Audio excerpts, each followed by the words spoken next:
Hey everybody, William Wallace here, William Wallace for America. Thank you so much for tuning into the show. And today I'm with Secretary of State Kyle Ardoin, our Secretary of State for Louisiana, of course. And I'm, again, part of my series of getting around the state and meeting our statewide elected officials to let people know what's going on. And as you know, we have a very important election coming up next week. However, election's been going on, so I'm going to bring Kyle Ardoin on and let us tell him about himself and about his position and about the election and all kinds of things that you're going to want to know before Tuesday. Kyle, thank you so much for coming on, man. I really appreciate it. Good to be here, Bill. Thank you so much. Well, before I want to talk about your position, I want to get people a chance to know you. And I wanted to ask you, where are you from? Well, my family's from Ville Platte, Louisiana, which is an Evangeline parish, which is right the northern end of Acadiana, right before you get to central Louisiana. Right. So it's Cajun country, if you will. And so I grew up in Baton Rouge. My father moved here when I was little, moved us here for job opportunities. Baton Rouge was booming with petrochemical opportunities, and so that's how we ended up here. And I graduated from a little small town called Bruley High. Oh wow, yeah, in West Baton Rouge Parish, yeah. And then went to LSU, and little did I know, here I am. you didn't stray far from that central Louisiana, stayed here in Baton Rouge. No, not at all. Yes. Because you hear people from going all over the place, ending up here. Well, what is your background in before you became Secretary of State? Oh, so I had my own lobbying and association management firm for years, about 17 plus years. And then I moved into more association management. I ran for the state legislature back in 2007, lost by 87 votes. So people who say every vote, their vote doesn't count, every vote counts. So as Secretary of State, you have firsthand experience of how every vote counts. Absolutely, absolutely. And so the only votes that don't count are the ones that aren't cast. So that's the important thing, then the message I try to get to folks, no matter what the election is, just a tax election or if it's for President of the United States. I mean, every vote counts. They all add up, and someone's the winner at the end of the day or night. It's amazing how you start thinking about that when it comes like there's going to be a December election. People think that this November election is all there is, but they don't realize that a month later, there's going to be another election. That's right, and our staff works so hard. I hate to see turnout go so low as compared to a presidential election, because we work as hard for a December election as we do for a November election. It's all elections, so we have to go all out and prepare as if we were going to have a huge turnout, whether it's a 10% turnout or a 70+% turnout. So because you got to be there in case something happens that they do that. So it seems common that people would know what the Secretary of State does. But I find I'm always surprised that there are people that don't know. But when I ask this question about what does the Secretary of State do, it's not just for the people who don't know, but I find there's a lot of caveats of information. Like when I ask other statewide officials, there always seems to be another duty, that you go, I didn't know they did that. Yeah. So what all does the Secretary of State do? What all do you handle in our state? Well, I'm going to start with the funny one. So Steve Scalise, whenever he and I talk, the first question is, how's the state seal? Because, the first and foremost in the Constitution, I'm the keeper of the seal for the state. And I always tell them I've got it locked up and hidden. But no, seriously, we not only am I the keeper of the seal, I am in charge of archiving all the important documents for the state, the history of the state, recommending to local governments how they need to retain their records, what records should be retained, which records can be destroyed over time. So we're sort of not necessarily regulator, but advisor of that.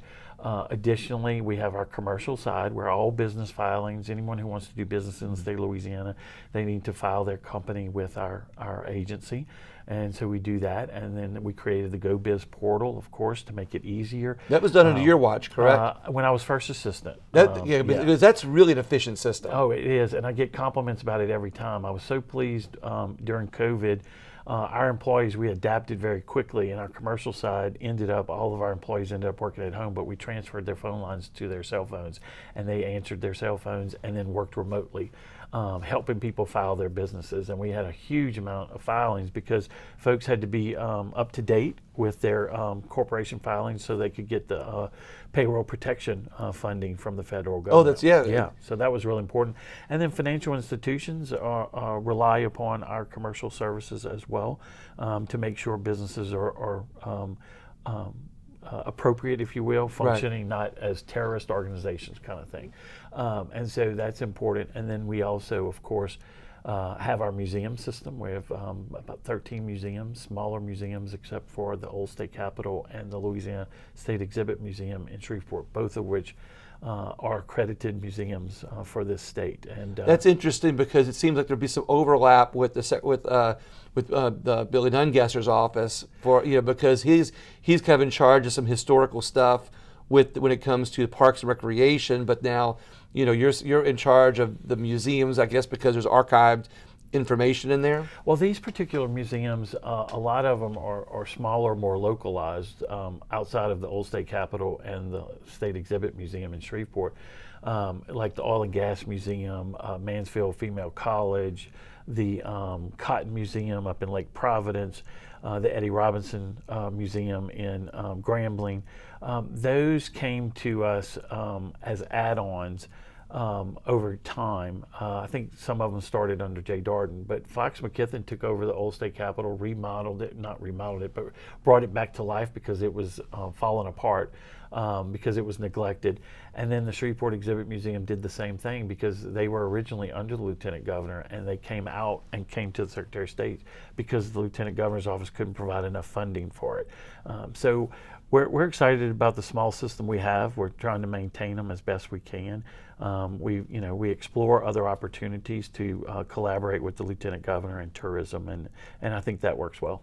It sounds good because the more I talk to statewide officials, it does sound how when there is some overlap, how well that you all work together. Like you said, when you bought the state capitol and the Secretary of State's office, because of the funding issue, it helps. If there's more funding over here, you move it, and then our state's archives and our state's history gets better protected. Absolutely. The governor and I don't always agree, but we work well together. We respect one another, and we communicate. We aren't going to agree on a whole lot, but for the most part, he's been very responsive to the needs of our agency in very important times such as this. Like we're working together right now on the elections issue with the storm coming in. Well, I'm glad you mentioned that because before I go into the more election stuff specific to this election, which I think everybody's going to want to hear, there's a storm in the Gulf, and as I was listening, to this one, which by the way, what alphabet do they follow after the Greek alphabet? Because if they follow anything to do with the Mayan alphabet, I think we're all in trouble. I was hoping they'd go to Roman numerals myself. Yeah, exactly. So I was thinking about this hurricane being so close to Election Day, and since they were already in the middle of early voting, especially in Jefferson Parish where the lines, I passed there was lines at 8 o'clock last night. Is there an emergency plan in place to protect or secure the machines that already have votes in them, or if there's another disaster? Well, so we're always watching for any kind of issue at the end of early voting, which today is the last day to early vote. So if you're in line by 7 p.m., you'll be able to vote, which is why people were in line, probably still in line at 8 o'clock last night. So we have instructed registrars and staff, and we have staff in each location assisting in each parish to immediately, once early voting is complete, to secure the machines, take them to a higher level inside the courthouse or like in Orleans, it's the city hall, wherever it may be. Secure them in a windowless environment, and if you can't do that, make sure they're away from the windows. Cover them, secure them, and then we'll get to them on election day in order to close the polls, if you will, and retrieve the results. But everybody's on high alert. This is a very unfortunate time because this is the week we're supposed to be testing and sealing the machines for Election Day. So a lot of parish boards have had to call emergency meetings or move up their time frames to either seal the machines, or we're going to have to push back sealing in some parishes after the storm. which means we have to shut the machines all down, close them up, cover them, and then we move them away from the in the warehouse, away from the roll-up doors, Right. in case those get blown off. We haven't had any significant problems through Laura or Delta. We were able to move the Cameron machines, for example, into Calcasieu Parish at that point in Before time, the hurricane? Before the hurricane. Oh, wow. hit. So so you all not only are telling everybody else to evacuate, behind the scenes, you guys absolutely. are securing machines. That's good to know. For Delta, we moved the day before it hit. We moved all the machines from Iberia Parish into a more northern parish from Iberia. I think we moved them into Lafayette's warehouse, and so they were protected because they were worried about flooding. And so once that was over, then we moved them back to Iberia Parish. And locked them up. We do that, yeah. Are there different machines for early voting than there are for Yes. the So the early voting machines are newer, if you will. They're leased or purchased. I can't recall. Leased. Yeah, we leased them. And so they're newer technology, and so a little bit more secure, although our other machines are majorly secured because they're so old, no one knows how to get into them. The technology is really old. So we're pleased with where we are. We're ready. We're working with so the governor created a task force under the Unified Command Group through GOSEP back after Laura, and I had asked, and he readily accepted, retired General Curtis from the Louisiana National Guard to lead my post-hurricane efforts for elections. And he's been doing a phenomenal job. We have weekly meetings, our entire staff, and then we have had twice a week meetings with the task force, making sure we have enough generators and tents and whatever we need to make sure precincts are established for So voting. in the event that an area is wiped out or has problem, you will have a plan in place to move machines in those areas under generator power and everything, and under security to be able to still have elections. That is correct. See, these are the things in place that I don't think many people know about. Yeah. For example, Lake Charles proper has 29 polling locations.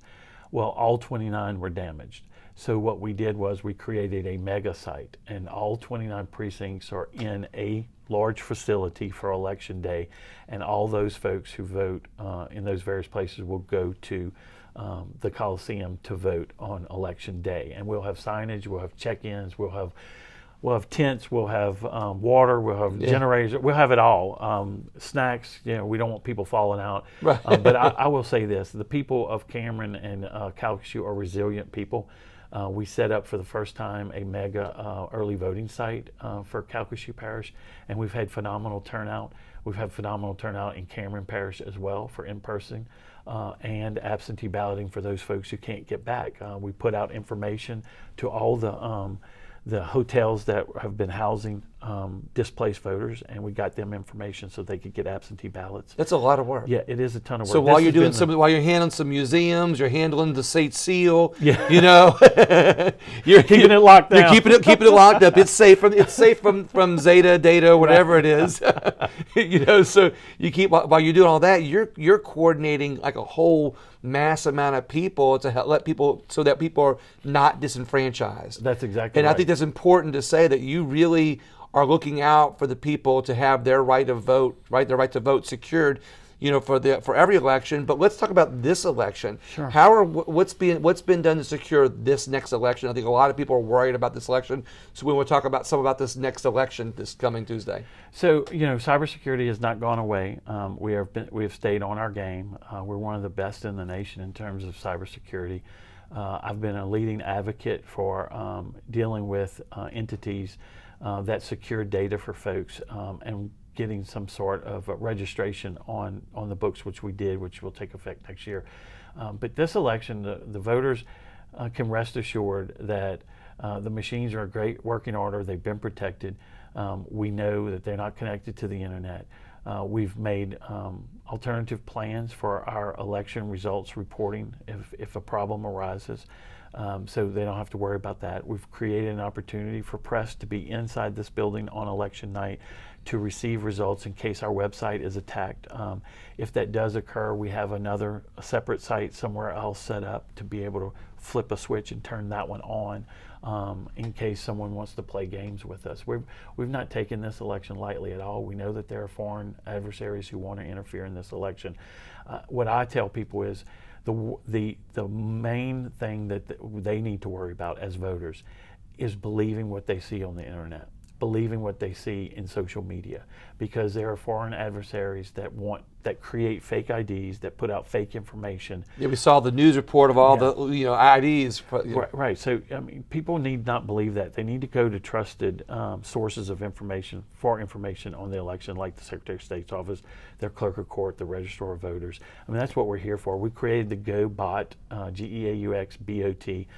So we have a artificial intelligence chat system set up to answer voters' questions. You can ask any question with regards to elections, and it's going to find the answer for you, and it's going to give you the source of that information. So it'll show you on the website where to find that type of information, and it's been phenomenal. We've had some people, send us some very nice complimentary things, and it's very polite at all times. We still have our 1-800 hotline set up. We've been answering questions now since Laura hit live. We set that up early. Normally we do that on election day, but we wanted to have it set up in advance because of the hurricanes. And then who knew Delta and now Zeta? Yeah, exactly. It's like, too much for words. But anyway. Just they come out with Mayan names for the Mayan calendar. I mean, 2020 is one of those years I'm looking forward to it ending. Exactly right. Exactly right. Well, what keeps our state? Because a lot of people see these, speaking of the articles and looking for good information. People hear these nightmare stories, like in California. Now they have a law, which is not a nightmare; it's actually reality, where the votes are counted up to 14 days or 17 days after an election, as long as it's postmarked by that day. How do we keep that out of Louisiana, or how do we? That's some of the frustrating parts. I know I don't want the federal government telling every state how to do an election, but there ought to be some sort of basis by which we conduct elections. And in Louisiana, election day is election day. So if you are going to vote absentee, which has been part of our Constitution since 1974, right, and an important part of voters participating. But we have good checks and balances in the process. But you've got to get that ballot in by 4:30 p.m. on the day before the election, whether it's November 2nd this round, or if it was a Saturday election, it'd have to be in by Friday at 4:30, which is the case will be in December. So we have an election day. That's when it's a hard stop. Unless you're military overseas or you're a hospitalized voter, those folks have until 8 p.m. on election day. But it's still a hard stop at 8 p.m. on election day. And here's a stamp. We tabulate those votes from there. Anything after that doesn't count. But in California, they believe, just because it has a postmark. Well, what happens, I've learned in this cycle, what happens to that mail that doesn't get a postmark? So those voters are less important than the others? I think those are called hanging chads. They're hanging, all right. They're hanging around. Yeah. But but what California does in North Carolina proved to be illegal. And in Louisiana, it's illegal. So vote harvesting is illegal in the state of Louisiana. We passed that law this last regular session. Only you, unless it's your family member, you can only witness one ballot, absentee ballot. If you're trying to turn a ballot in, you can only do it for immediate family. And you have to fill out a form. If you're going to turn it in for a neighbor who's elderly that can't get there, you can only do one. So we have put in place safeguards to protect the integrity of our election, but also give people the opportunity to participate in the election and exercise their right to vote. But I think that's very important to know that you all are on top of all these little things there. So what are there? So like you just mentioned, the law that was in place that makes Louisiana better, makes it more secure. Are there any other laws that are in place or things that are being worked on to help? With the large increase of absentee ballots this season, and I want to allay people's fears. We don't have an onslaught of just anybody submitting absentee ballots. We had 11 excuses to be used in our regular laws. and the vast majority of absentee ballots are being filed by people who are 65 and older. They can enroll in that program and get a ballot for each election that they choose, or just for the contemporary election that we're having right now. We had over 170 something thousand individuals take advantage of that, but not everybody's returning those ballots because we have them in our system, but they're choosing to vote in person. So about That's me. I'd rather vote in person. The strongest way and the most secure way to make sure your vote counts is to go in person. And we're seeing a huge turnout in early voting, and I expect another 1 million people plus to vote on election day, all with social distancing, all with the personal protective equipment, the sanitizer, the mask, you name it, we have it. I want to point out, not to interrupt you, but like people are worried about voting in person, but it's no different than going to an ATM machine. You're exactly correct. You give the person in front of you some space, while they're at the machine. You go up there, you got to push some buttons, and if you're worried about it, you put some hand sanitizer We're on. only allowing those, the number of people in the voting area with corresponding to the number of machines. So as one leaves, one can enter. Yeah. But basically, there's no more people in there than those who are absolutely voting. And we've gotten rave reviews all around the state about the safety that we're showing. In fact, during July, we were told our early voting sites look like clinics because everybody was so prepared. Yeah. And so obviously, with the numbers of people who are in-person voting during early voting, people feel comfortable with what we're doing, and I'm pleased with that because we worked very hard to make sure we're social distancing. We have enough hand sanitizer. I call it sauce because we love sauce on our food. I mean, there's so much you can do double dipping. It's just really.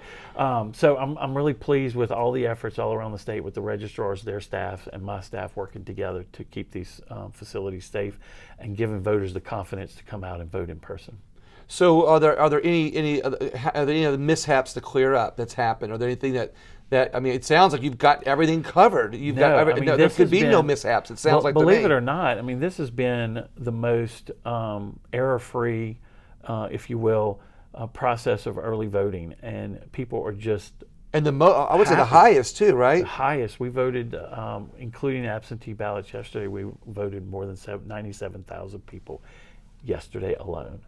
We are yesterday by the 97,000 yesterday. Yeah, so we're going to end. I think we ended yesterday close to voting. We were between 900 and 950,000 people have already voted. Wow. We could literally reach 1 million, depending upon the number that comes in today. On election day. No, or just early voting. 1 million now. Yeah. And we expected 2.1 million. So if 1 million people voted, there's only 1.1 million left. So what do you think the percentage of turnout's going to be for this election? I'm not. It's looking like we're going to be in the 70% range, which is not the highest, but it's close. The last 3 presidential elections we had, we were 69%.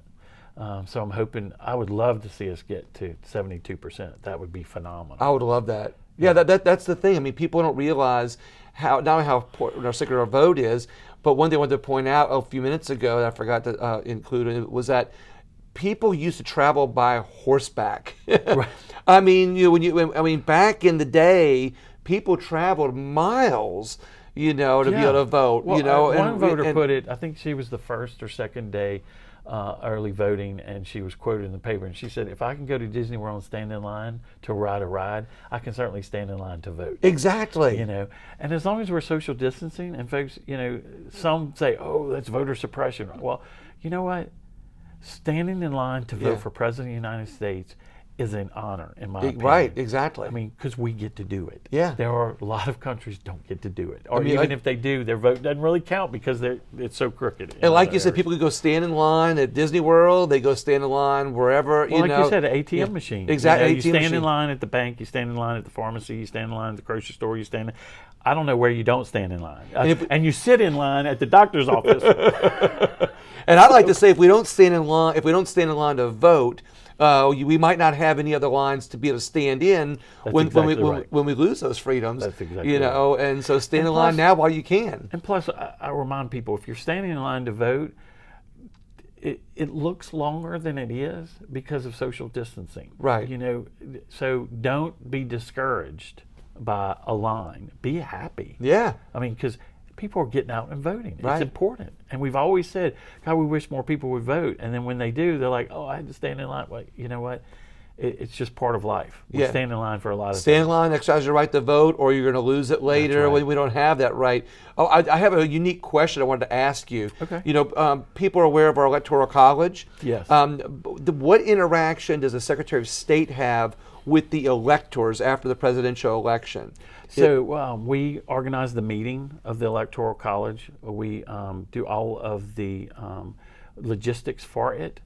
We call them to order, and then we allow them, they obviously elect their chairman and vice chairman, and then they hold their meeting, and we just facilitate it. And then at the end, we collect the information, and then we send it to the U.S. House of Representatives. Okay. Yeah. So you all actually provide them with the vote, and then they provide you with their electoral votes. Yes. And then you transfer that. So it's like Yes. kind of like a safeguard there. Yes. And we've already had 2 conference calls with the Secretary of the U.S. Senate and the Clerk of the U.S. House, just to make sure things are set up correctly, and we follow the protocols that they have in place for us to follow. Oh, I like that because not many people realize that system. Oh, You absolutely. know, I just hope that we can see our Electoral College stay as a vote of the states. Determining our electors. Yeah, I I think think the founding fathers were some of the smartest people ever, or the good Lord inspired them. Whichever it is, what they created is a magnificent process by which we actually elect our president of the United States.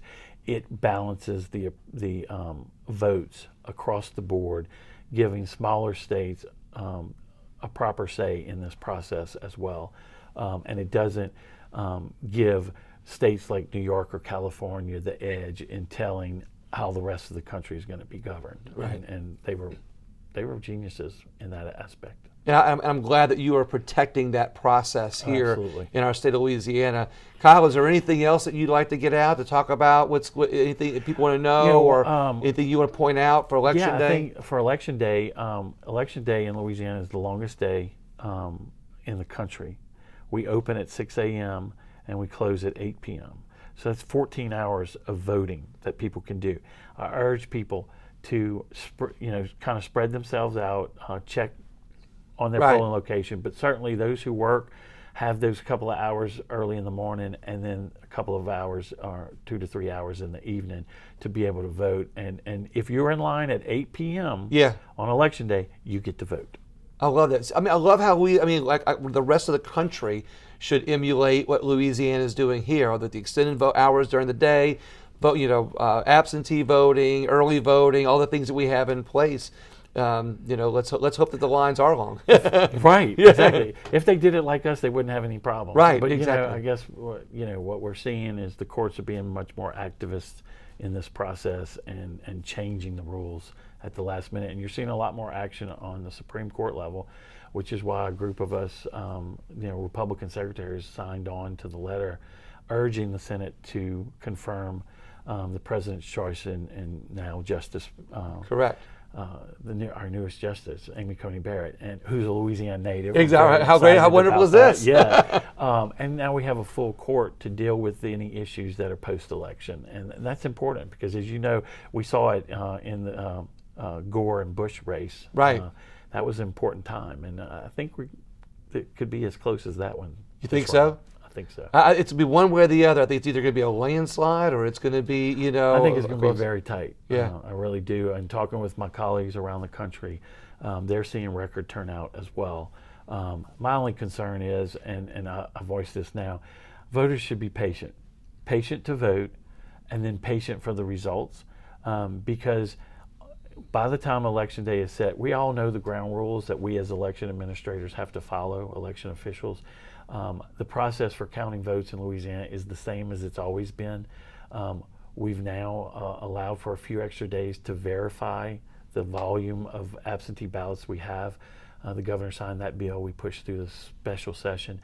And so we're pleased with that so that we can get as close to having complete and unofficial results on election night. But there is the possibility because of the number of absentee ballots that have to be scanned and tabulated, we could go into the next day, which would be foreign for Louisiana. Right. But rest assured, we're still following the same rules we've always followed. It's only because we'd rather accuracy than Absolutely. instant. Without, and if that many more people have voted in this election, you'd rather take a little bit longer to make sure it's done right. Without a doubt.